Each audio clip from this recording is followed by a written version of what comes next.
જંબુસર તાલુકાના કાવી ગામે ગણપતિ મહોત્સવ નિમિત્તે કથાનું આયોજન કરવામાં આવ્યું। કાવી પોલીસ સ્ટેશનમાં નોકરી કરતા કર્મચારીઓ દ્વારા કાવી મુકામે ગણપતિ સ્થાપના કરવામાં આવી હતી। ત્યારબાદ કાવીની હિન્દુ ધાર્મિક પ્રેમી જનતાએ આ ઉત્સવને અવિરતપણે પ્રથા ચાલુ રાખી છે। આ ઉત્સવ કાવીના તમામ લોકો ઉત્સવ ઉજવી રહ્યા છે। છેલ્લા 15 વર્ષથી કાવીમાં શિવ પુરાણ કથાનું ખૂબ સુંદર આયોજન કરવામાં આવે છે। આ વખતે કથાકાર સંજય પોર છેલ્લા 15 વર્ષથી મુખ્ય વક્તા વ્યાસપીઠ પરથી કથા કરે છે। કાવી ગામમાં મુખ્ય બજારમાં શોભાયાત્રા કરીને તળાવમાં વિસર્જન કરવામાં આવે છે।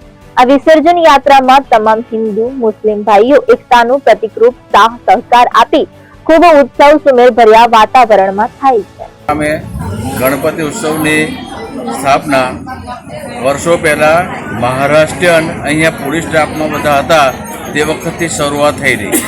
ત્યાર પછી આ ગામના બધા ધર્મપ્રેમી ભાઈઓએ આ જહેમત ઉઠાવી અને અમે અવિરત આ ચાલુ રાખી।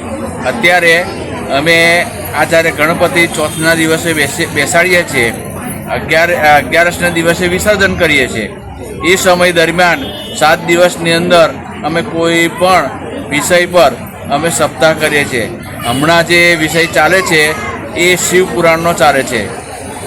એના દાતા શિવ પુરાણ કથાના દાતા છે કનૈયાલાલ હરિવર્ધન દવે।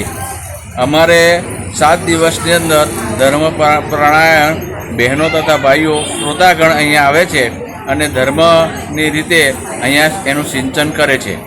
આજુબાજુના ઘણા લોકો આ યાત્રા કે આનંદ જોવા માટે, વરઘોડો જોવા માટે કાવી મુકામે આવે છે।